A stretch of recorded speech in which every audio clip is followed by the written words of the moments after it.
هنعمل اكتر كيكه انا بحبها وهي الكيكه الشامي. مش هعرف اعملها لوحدي فنعملها انا وايان. هنجيب 4 بيضات. اوكي يلا مامي. يس.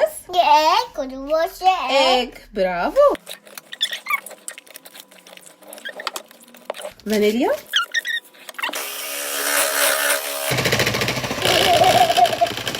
كوبايه سكر. يلا يا ايان.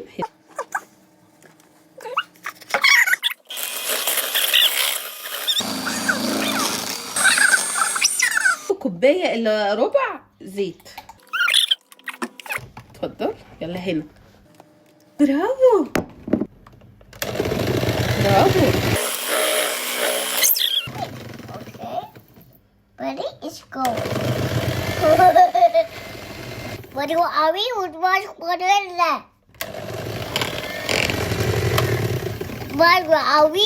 What punch over there?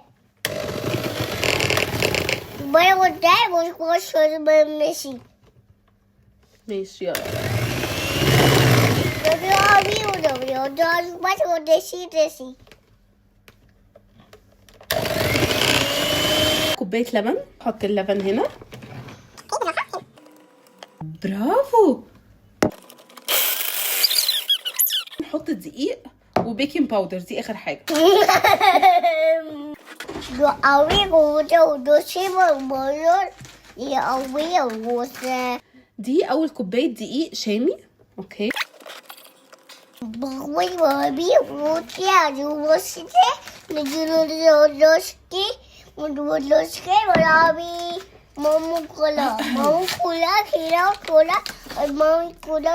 حطيت عليها نص كوبايه دقيق شامي تاني وهكملها بالدقيق العادي. Let's go. اوكي يلا حطها هنا.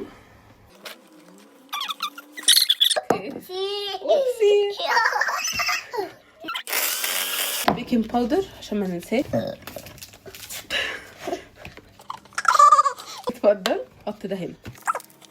برافو برافو. اشطر شيف في الدنيا.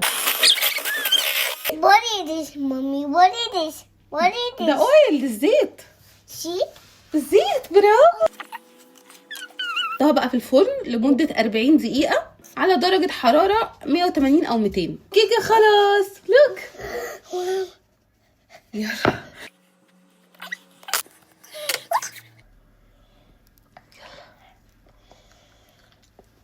حلوة؟ Awa.